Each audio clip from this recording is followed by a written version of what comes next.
We're so excited. For those of you who we haven't met yet, my name is Andy Peters. I'm the operating partner for the Georgia Legacy Group. And what we've been doing in these afternoon conversations is really about sharing other people's, and more importantly, leaders' stories, their journeys of inspiration.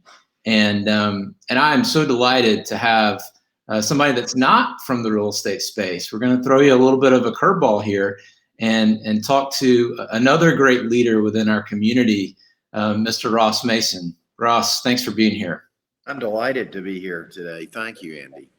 So before we get started, I want to read Ross's bio, because for those of you who don't know Ross, his bio is so long you have to read it, right? It would be problematic. You wouldn't be able to give this man his due if you didn't read it. So bear with me for a second while I read it. It might take me about 10 minutes to get through it, but let's start.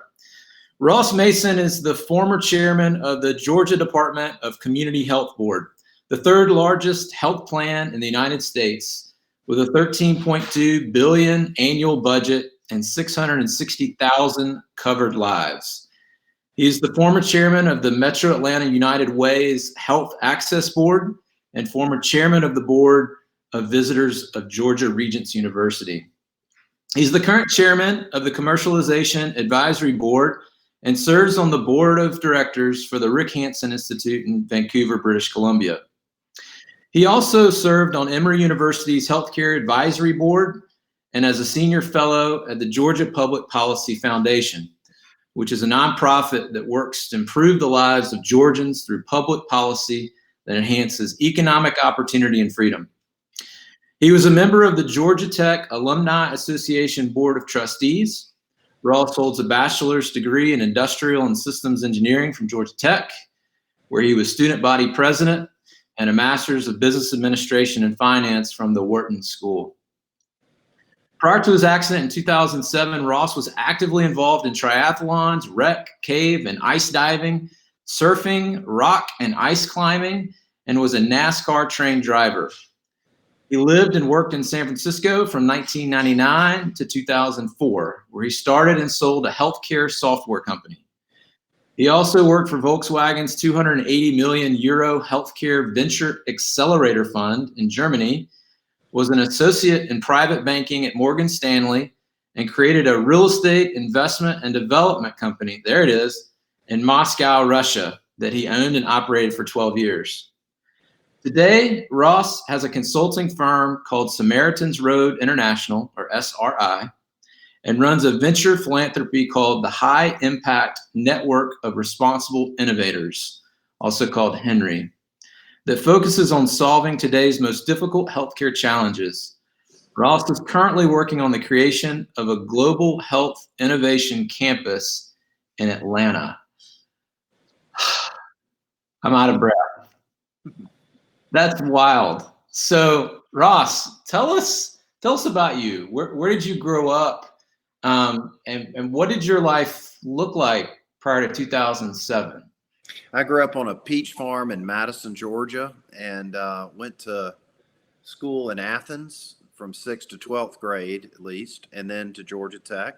I was really interested in Soviet history, which I studied in high school and Athens, but then also at Phillips Academy in Massachusetts for the summer, and was a missionary in Poland during the Solidarity movement, and really very interested in that part of the world. I was involved in some things at Tech, as you read. I was incoming student body president, and I had a bunch of friends that were going to Russia for the summer. It ended up being the coup, and they were in Red Square during the coup, et cetera. Mm-hmm.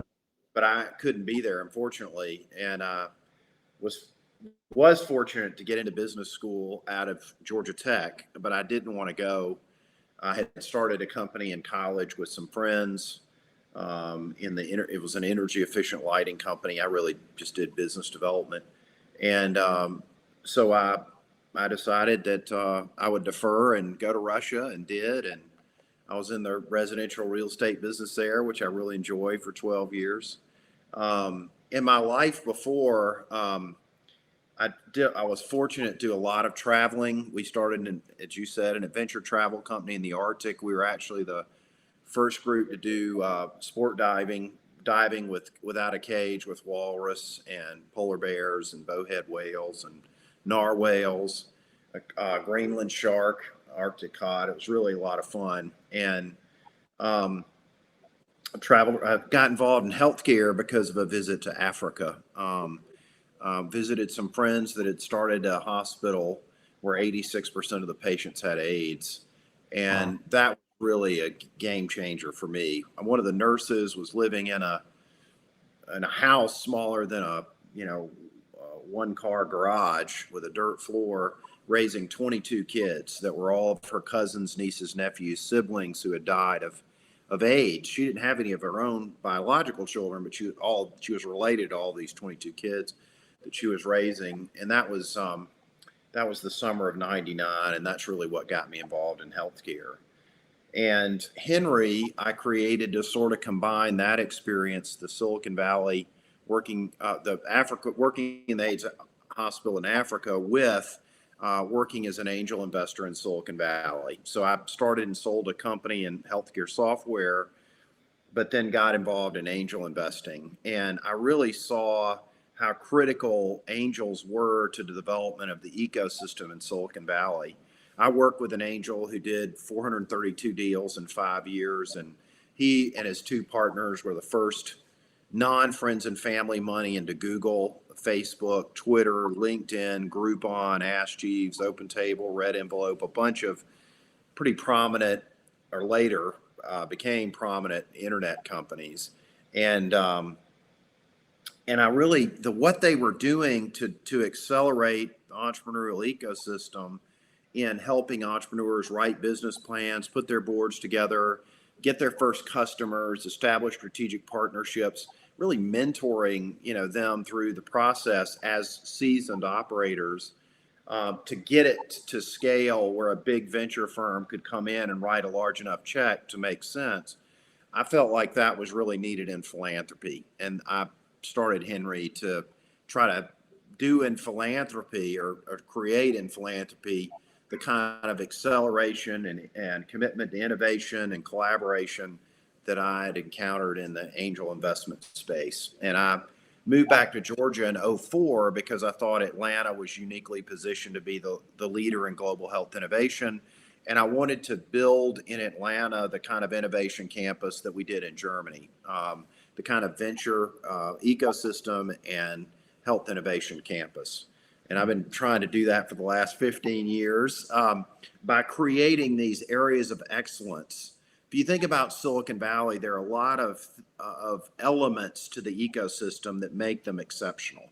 There's Stanford, obviously, the Fairchild 8, the whole birth of the semiconductor industry, the research and technology that's happening, not just with Stanford, but in the private sector, the technology transfer, the multi-generational entrepreneurs, the cultural venture capital, learning how to go to market with having the investment banking relationships, having access to private capital, et cetera, et cetera, et cetera, those components. And I've been trying for the last 15 years to build those components for global health leadership in our ecosystem in Atlanta. So our first project was to try to create, and I think we did, the nation's leading telehealth network, then the leading pharmaceutical distribution network, then the nation's leading special needs education, again, leveraging technology in special, then the #1 state for veteran service organizations in the country, then addressing ending sex trafficking, then food insecurity, helping build the nation's largest mobile phone app platform for food insecurity, then reaching overseas and doing things like clean water, vaccines and antivirals, leveraging our global health infrastructure, then things like human rights, anti-terror, anti-trafficking, et cetera. So, those cause massive healthcare situations. So when you've got refugees and, the breakdown of public infrastructure, et cetera. And so we've created the world's first and the nation's first civilian coordination center for crisis response around COVID-19, which we'd already been working on for 4 or 5 years. And that's going to be that's partnering with the CDC. Bernie Marcus funded their emergency preparedness center, but it doesn't work. The CDC can't work with the private sector because of security issues. So this is the first civilian response where you can work with Delta and UPS, and exactly what the president's doing with the private sector to address the pandemic. We have set up a plan, and we're working with governors across the country to get them masks and ventilators, et cetera. And that was going to be the first phase of the campus 2 years before this hit, but when this really accelerated that process. Wow. So that was a long answer. But what my life was like before was traveling around the world, rock climbing, surfing, scuba diving, training 6 hours a day, 4 to 6 hours a day, 6 days a week for triathlons. And I was very fortunate. I lived on the Pacific side of the Golden Gate Bridge and just worked out all the time. That's what I did before I was injured. Well, and you're making some massive connections in those days, right? Well, it was a wonderful experience to be in Silicon Valley. And I still had the business in Russia, doing the work in Germany, getting plugged in Africa. Africa was really what changed me more than anything, I'd say. How did that change you? How were you different after coming home from that? It's such a generous, giving culture. And I was in 7 or 8 different countries, but there was such a generosity of spirit, a sense of joy, kindness, just sharing whatever you have. And just celebrating and loving life that was truly transformative. I don't think anybody can spend any time in Africa and be the same person after. For me, it really, and I'd always thought about impact, and I'll talk about that a little later maybe, but what am I doing? I'm a Christian. I know I'm going to stand before God someday and give account for my life. And I was a co-op at IBM in college. I worked for Morgan Stanley after business school, but I just knew that a big corporate environment was not the place for me. I wanted to be able to innovate. I wanted to be able to do things with entrepreneurs, now social entrepreneurs in Silicon Valley, technology people that were entrepreneurs in the technology space, and later philanthropy. And it's I'm so glad I did it, but it was because of the joy I encountered, living in the moment, the sense of wonder, curiosity, community, and generosity of Africa that really made me say, I got to do this now. I don't want to wait decades, and I want to pursue what I'm passionate about now. Awesome. I think being around that much death also, you realize none of us are promised tomorrow. You've got to make the most of today. So you moved back to the States and you chase your dream. 2007, what happened? So I moved back to Georgia in 2004 to pursue what we've just described, the creation of a venture capital ecosystem and global health innovation campus. I was training for the Ironman New Zealand in Atlanta, and I was on the Silver Comet Trail, and I was on a bike that was pretty new to me. I'd only put a few hundred miles on it, and it was real jumpy. And I was coming back I guess I'd ridden about 80 miles, and I was, something hit my helmet, and I thought it might be a bee. And so I started to slow down, and I went out of the aero position, and just as I got out of the aero position where I was about to grab the handlebars, it stung me, and I did like that, and it shot me off the trail, and I hit a tree or a rock and broke my helmet and broke my neck. And fortunately, somebody saw me go off the trail. It was about 10 feet of grass on either side, and it was unfortunate that I didn't just smack down, but you're kind of your feet are locked in, and you can't really move, and if you're just darting off really quickly. And it turned out the guy had his brother-in-law had been injured 2.5 months before and became one of my good friends at Shepherd, had a very similar injury, a C6 break, and called the ambulance, and they came and picked me up and put me on the, and I was joking around and cutting up with them, and I couldn't see anything because I'm in the neck brace, so all I could see was the ceiling of the ambulance, and the guy said, "Do you know where I am?" And I said, "No." He said, "You don't feel me sitting on your chest?" I said, "No, I don't know where you are." And he said, "Well, what is your deal? You're cutting up with us, you're laughing, your blood pressure is so low and your pulse is so low. I mean, you could die any minute. You just don't seem at all concerned about it." And I said, "Well, Jesus Christ is my Lord and Savior. I'm either going to see him in a few minutes or he has something else for me to do. And I'm happy either way." And I guess he had something else for me to do. But Sanjay Gupta ended up being my surgeon. And Wow. that started, that was August of '07, as you said, and went to Grady, then Shepherd. And then I've been in the chair ever since. So I'd already started Henry, obviously in '04. I'd already done our first 2 or 3 projects. So I was already well down that path, and I've continued to do that. It caused us to partner with the military more aggressively than we would have because they're a driver of health innovation.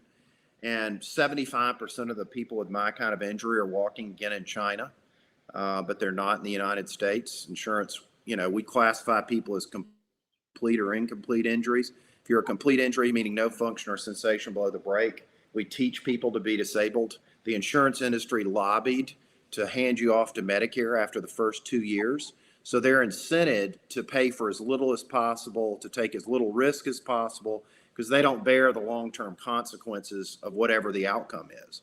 And so we have legislated and lobbied our way out of any kind of innovative intervention in spinal cord and unfortunately many other areas.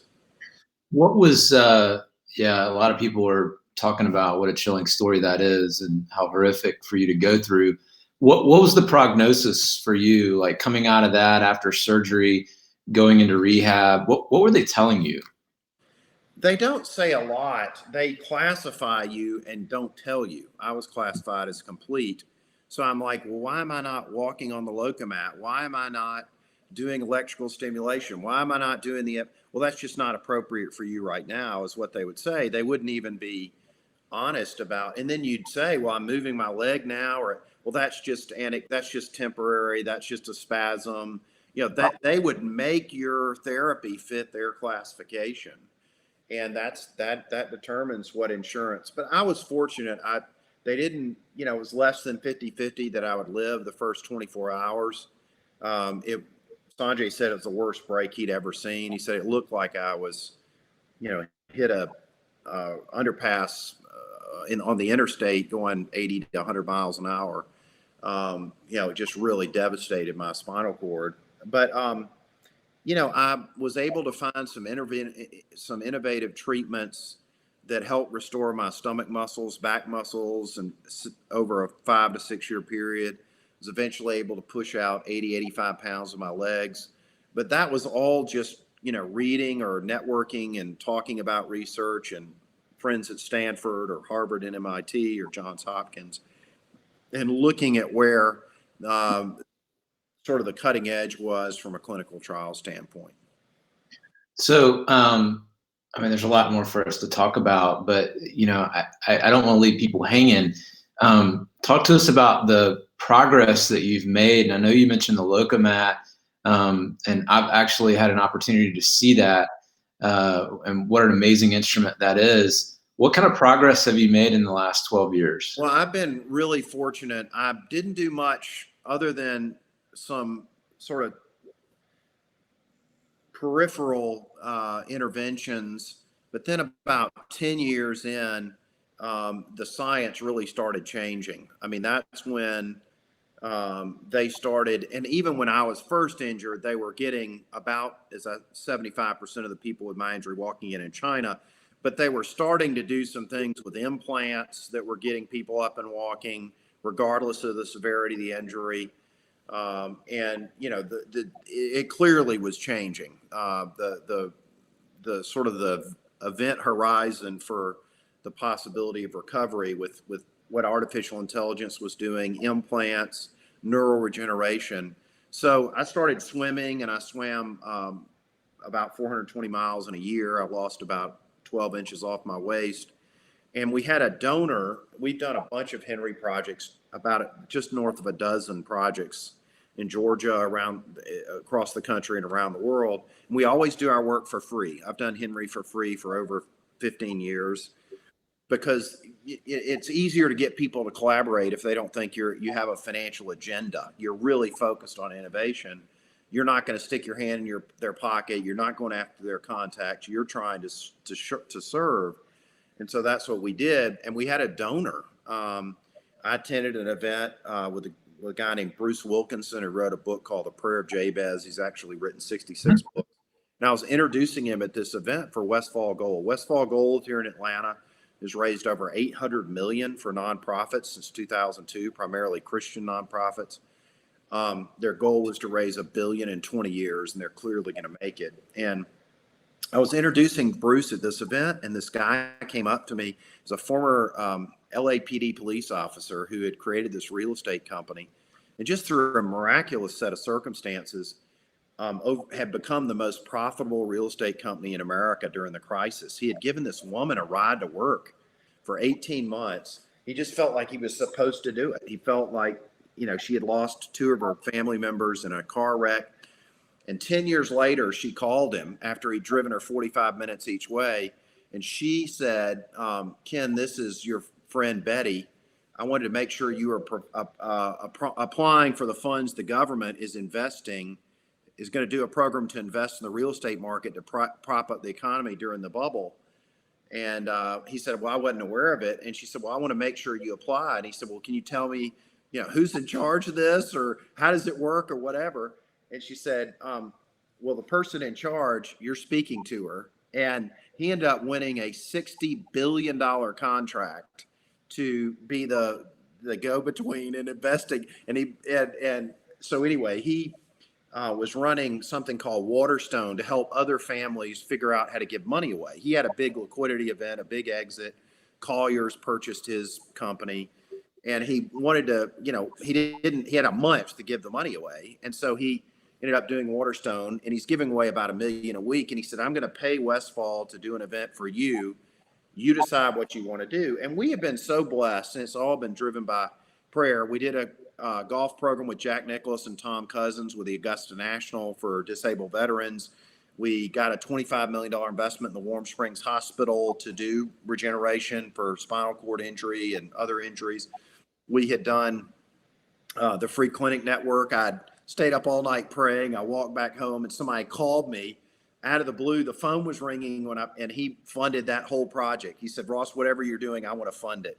And we've had one situation like that after another where we've never raised money. We've never asked for money for Henry until we brought on our executive director 2 years ago, Kelly McCutcheon.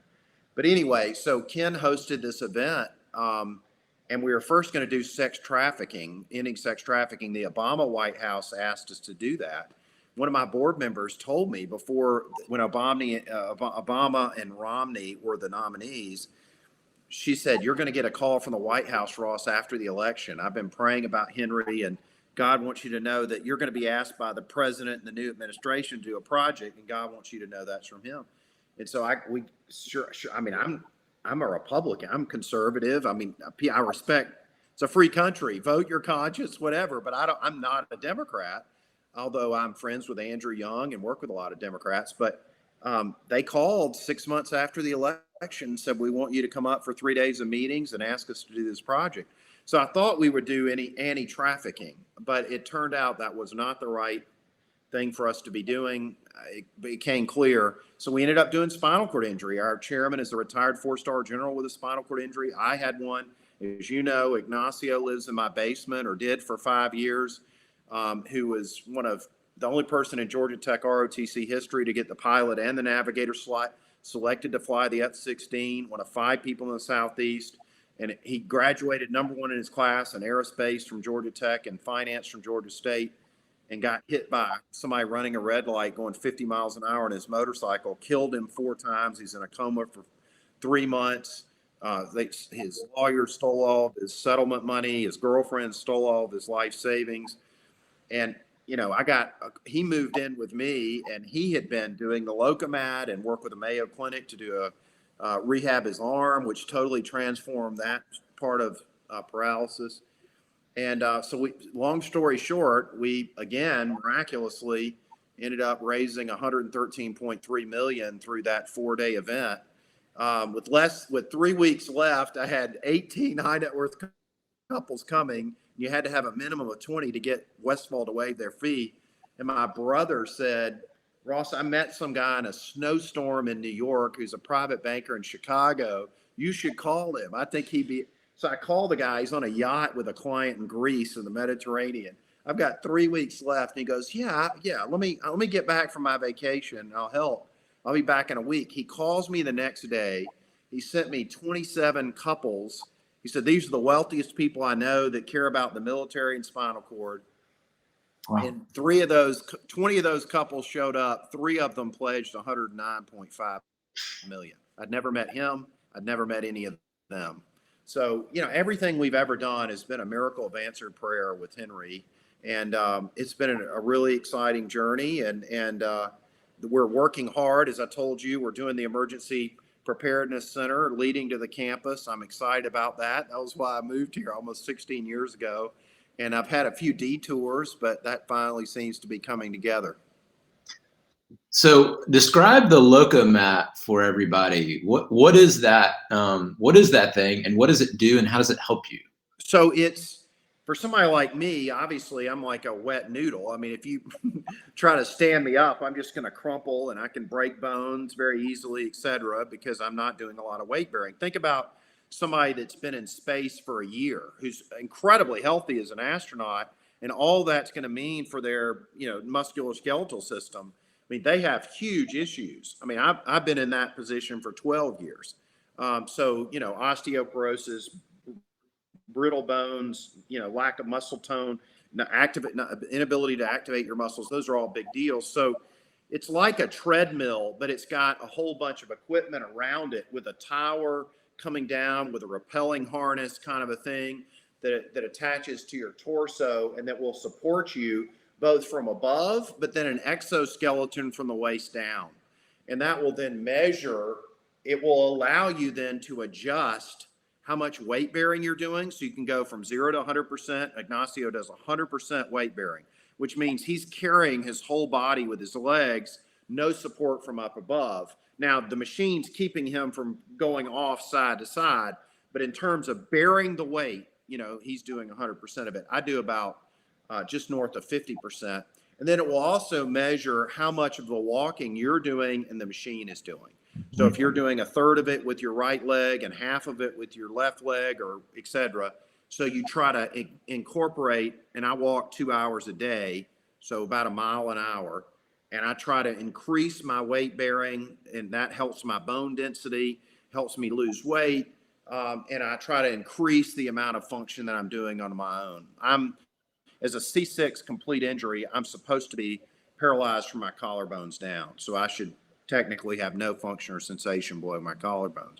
But this allows me to walk, and then, the swimming and the walking is activating new muscles, challenging my nervous system. Then I add stimulation, I add more function, and then I can eventually get in an exoskeleton outside the Locomat that's just external to from my waist down, with arm crutches and walk, and then hopefully get, progress from there to a normal gait. So you have no doubts you're going to walk again? Well, I certainly will walk again. I believe I'll walk again this side of eternity. But I think it's, if I stay healthy and I continue to work hard, I think I can I'm 100% certain I can stand and take steps. And I'm close to 100% certain that I'll be walking normally.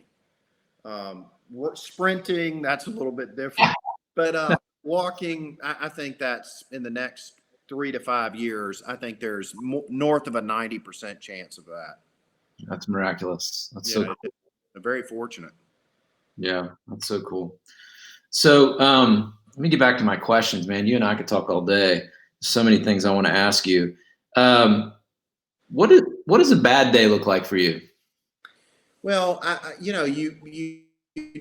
I was very independent before, and that's very important for me. And culturally, it's very important for us as Americans. We're obviously have a little less independence than normal right now. But not being able to go to the bath, spinal cord injury is very challenging, and you get used to it. But from a dignity standpoint, I mean, just being, you can't use the restroom on your own, which can cause problems if somebody, if you have to go to the bathroom and you don't, and you can't, and somebody's not there to take care of that, then you can have a stroke and you'll have brain damage for the rest of your life. And so, there's just so many, it's sort of, you've removed so much margin from your life that when something goes wrong, particularly health wise, it really goes wrong, and it can spiral out of control very, very, very quickly. So you end up in the emergency room. You can break bones very easily. You can have amputations. You can get skin sores. You're dependent on other people who, I was a lot more concerned about my health before than most people. And most people that I work with, anybody is going to be more concerned about their health than they are yours in most cases. And the people you work with generally don't care much about their health and very much less about yours.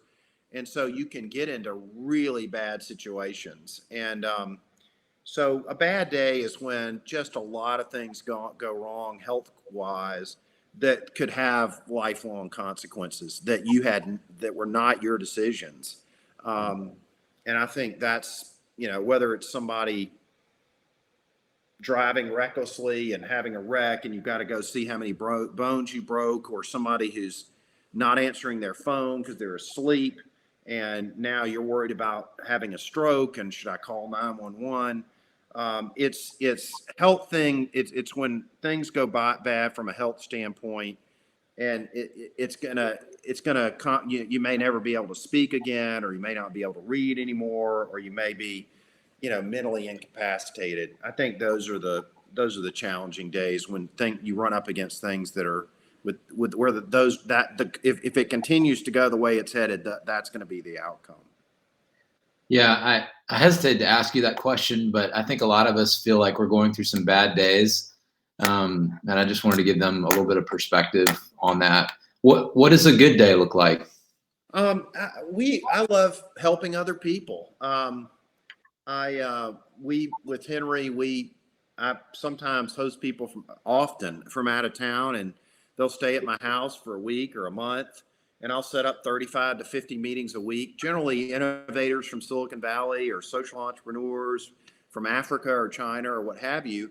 And we always say, how can we help you? And we do joke, I mean, it's true. We have a jackass list. So if somebody's a narcissistic jerk, we just introduce them to other narcissistic jerks. But we like introducing good people to good people, hopefully, and accelerating the work of innovators. I mean, that's what I really enjoy, and that's what I'm passionate about. And what bothers me most, and what caused me to create Henry, is when people don't have the opportunity to realize their potential in life. If you're born with AIDS, if you are not going to have clean water your entire life, if you were a crack baby who, no decision of your own, your mother was hooked on heroin or crack cocaine, and you've got substance dependence and it caused brain damage, if you are born with a disability, those are people who don't. That's one thing if you've got all the potential in the world and you're lazy, or you don't care or whatever. But for people who really don't have the opportunity to realize their God-given potential, that's where we like to be involved and intervene. And that's why things like trafficking, a 12-year-old who's being raped 10 times a day, I mean, that's just unacceptable. And we are working with the Obama administration. I don't agree with them on almost anything politically, but we don't have to argue about that. We don't want a 6-year-old raped. We don't want a 12-year-old raped. Let's just stop it. And So to get up every day and get a chance to work on those kind of projects where we're helping people get clean water or stopping trafficking, or we're helping people that are in a position where they don't have enough food to eat, et cetera, or people that were veterans that volunteered to serve our country who should be walking again and can if they get the right treatment. That's something I know more about, unfortunately. So that's what we are very passionate about, and that's what a great day is. When we help people that are serving others, we accelerate their work. That's what's really meaningful to me. Yeah. Well, and speaking of meaningful, at Keller Williams, we talk a lot about having a big why. That, the purpose of business is to fund the perfect life. And, we ask that question a lot of our associates, what do you want? And why do you want it? So what would you say is your big why? What drives you? I want to have the greatest impact that I can. And before I was injured, I was not nearly, I think there have been a lot of blessings of my injury. One is being more focused, because I just simply cannot do as much physically.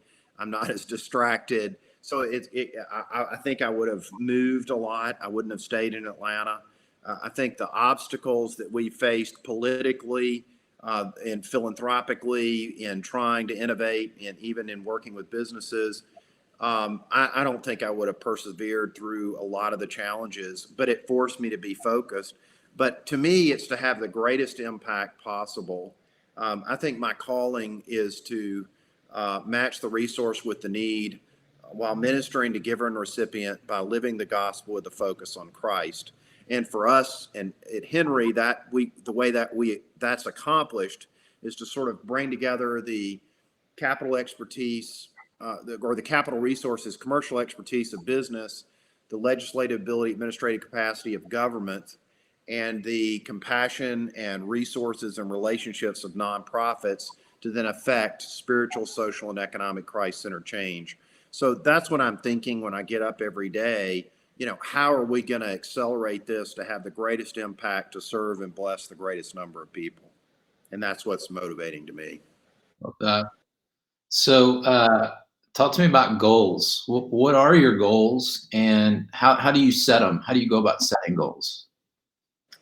Well, I'm probably, Jeb Magruder in Watergate, and I'm probably a good example of him.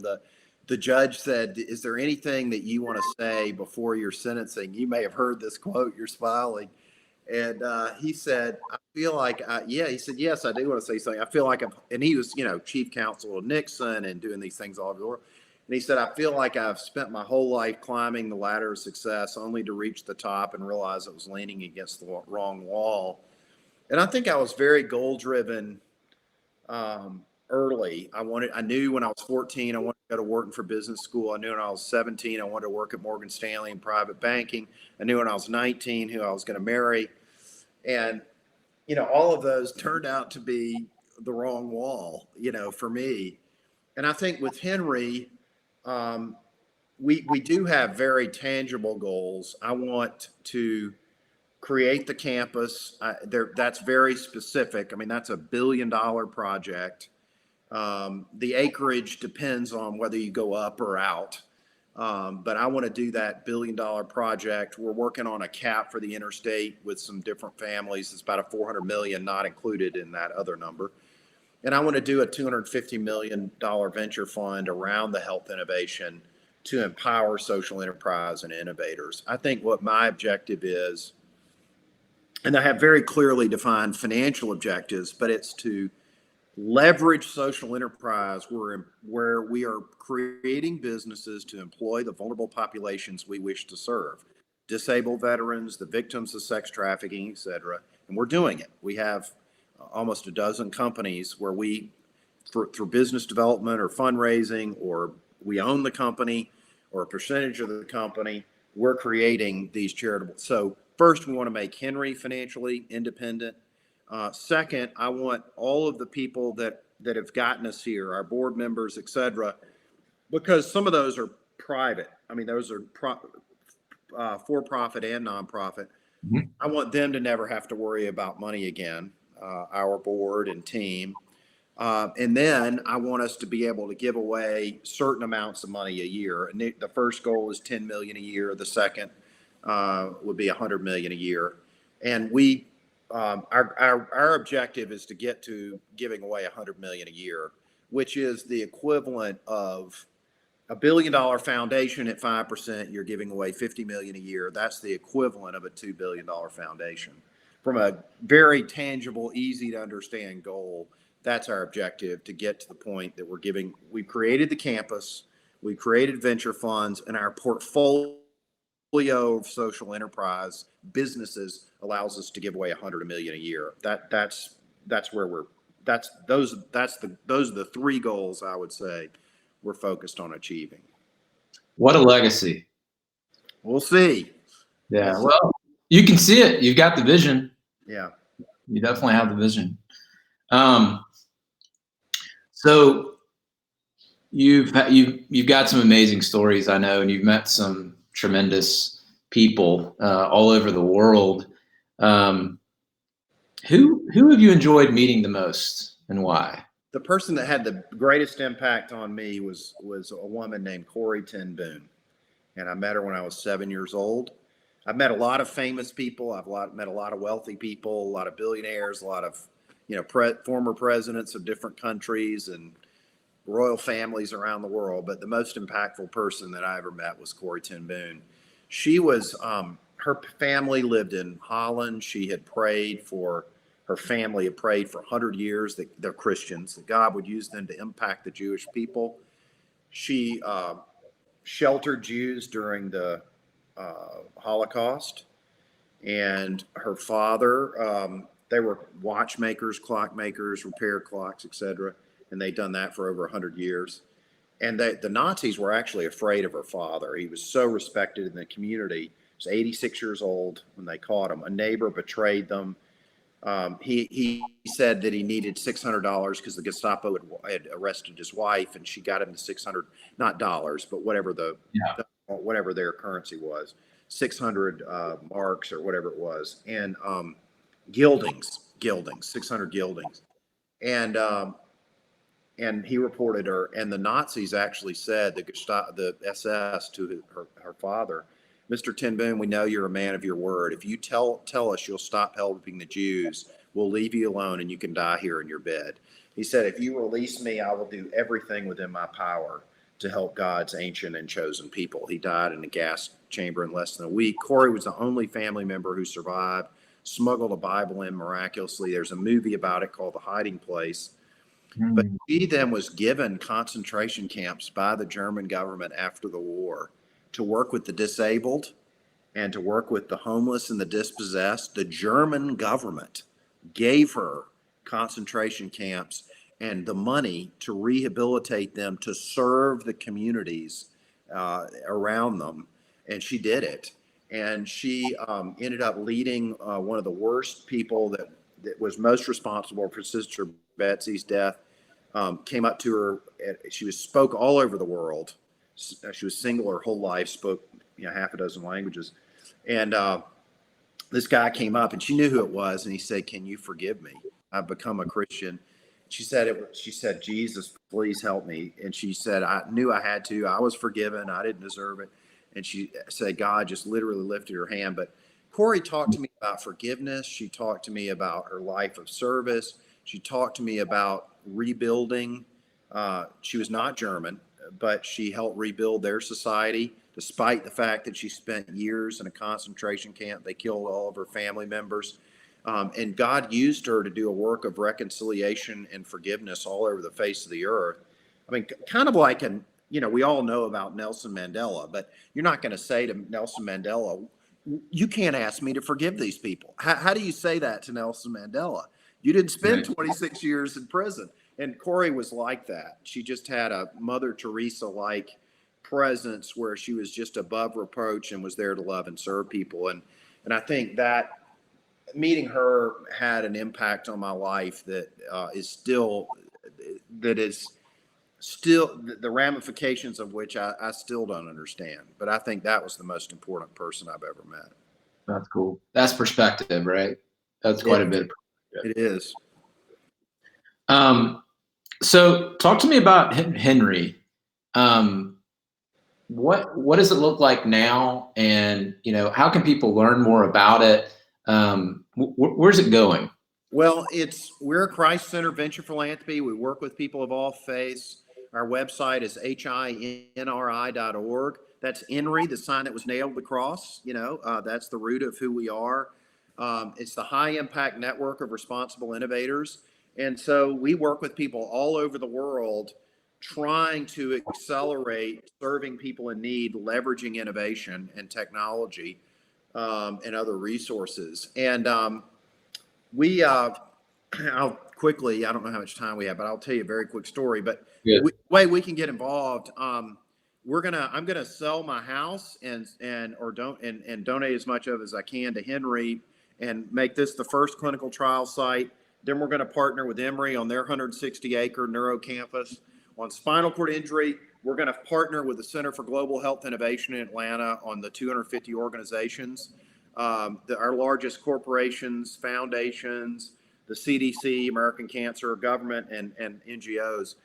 That's where we're focused. That's where I'm focused, is that venture fund around the Global Health Innovation Campus. We love helping connect people with their passions. So people call us and they're worried about inner city illiteracy, or they're worried about drug abuse, or they're worried about, we work with dozens and dozens and dozens and dozens of innovators. And sometimes we make 3 to 5 introductions. Sometimes we work with them for 10 or 15 years. But to give you an example of what we do, there's a woman named Etta Mae Budd that I love to talk about. A lot of people have not heard of her. She was an art teacher at Simpson College, and she became friends with a guy named George. And this, to me, illustrates exactly what we do with Henry every day. This is what we want to do. This is what we aspire to do. And George was drawing all these plants, and she encouraged him to study agriculture. And her father was the head of horticulture in the agricultural school at the University of Iowa. And she introduced him, got him enrolled, and she really inspired him to study agriculture. And that was George Washington Carver. Wow. And he then mentored a little guy named Henry, who was 6 years old, whose dad was on the faculty at the University of Iowa. And the way that Etta Mae Budd got to know George Washington Carver was she was upset that he was having to eat in the kitchen. I mean, this is over 100 years ago, because he's black. He's a black teenager. So she's eating with everybody else, and why is he having to eat in the kitchen? So she invites him out to sit at her table and keeps doing it until they just act like it's normal and accept him. She was really upset about the racism, which, it was a different world over 100 years ago in that respect, in this country and elsewhere. And so anyway, Henry is 6 years old, and he gets mentored by George Washington Carver. He develops a lifelong passion for agriculture. It was Henry Wallace. This is a true story. He became Secretary of Agriculture under FDR and Vice President of the United States. And as a result of his passion for agriculture, which he developed because he worked with George Washington Carver, he found out, he was reading about cutting edge research, and he found out about Norman Borlaug. He called Norman Borlaug as Vice President of the United States. He said, you've been doing research on weather resistant and rust resistant corn and wheat. They were very worried about overpopulation, hundreds of millions of people getting killed. He said, I want to help you fund your research. And he went to the Rockefeller Foundation, set up a center in Mexico City, got Borlaug's research funded. Norman Borlaug, as a result of that, won the 1970 Nobel Peace Prize.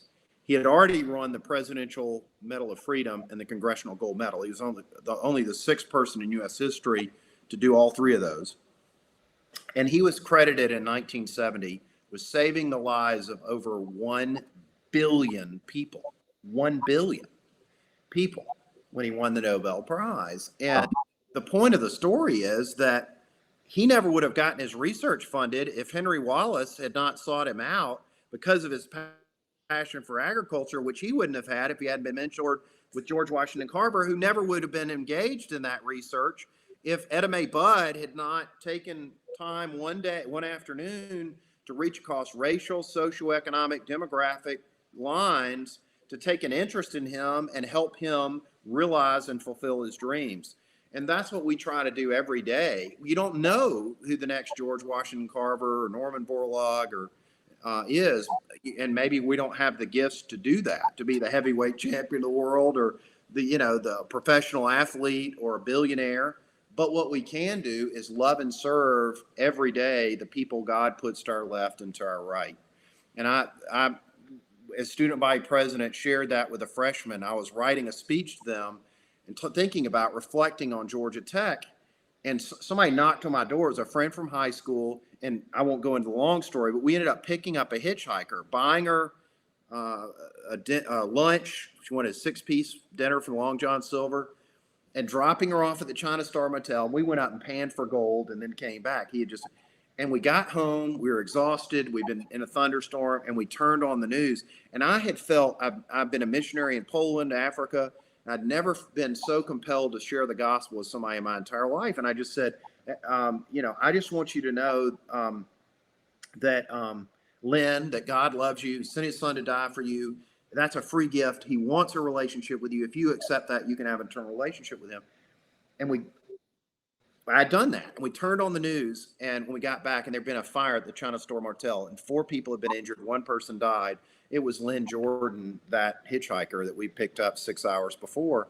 And I shared that with a freshman at Georgia Tech, and I said, when I was in your seat, they said, look to your left, look to your right. 2 of you won't be here in 5 years. Mm-hmm. But let me tell you something different.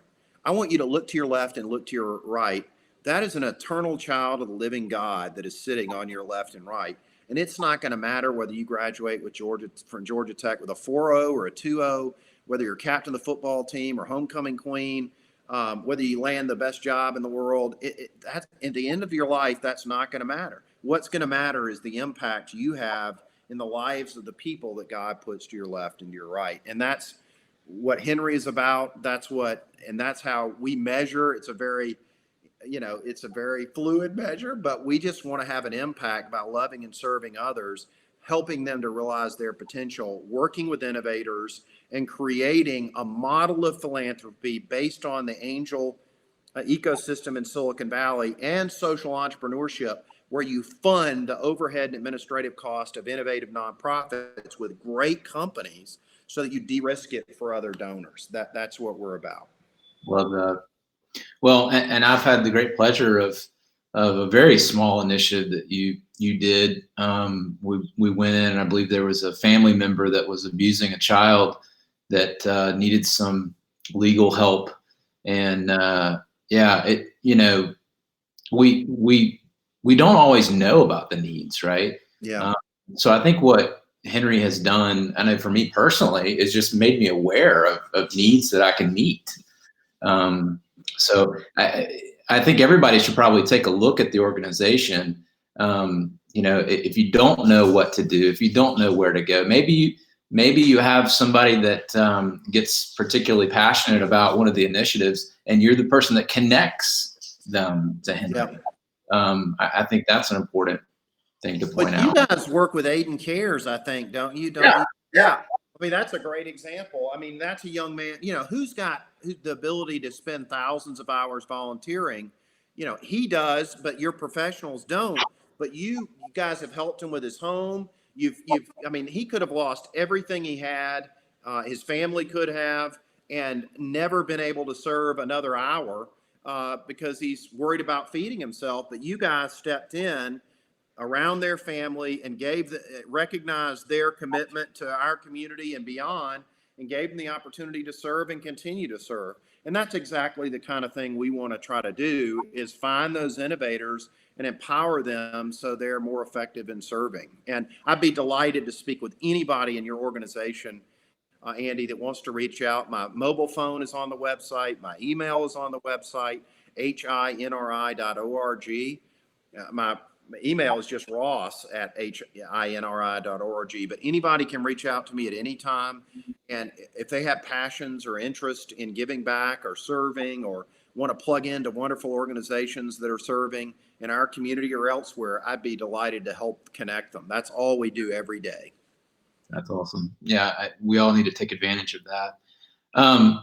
Well, in closing, there was a quote you had on your, actually it was on your bio page that I wanted to read because I think it's very, I think it's very timely, because I think of a lot about what we've all gone through during this quarantine time. But it says, sometimes you have to let go of the picture you thought life would be like and learn how to find joy in the story you're actually living. That is so true. It is so true. And I don't even know who said it, but it just resonated so strongly with me, because I'm certainly not living the life I thought I'd be living. I thought I'd be traveling all over the world doing extreme sports, and that's just not what I'm doing. But we're all going to lose our health. Yeah.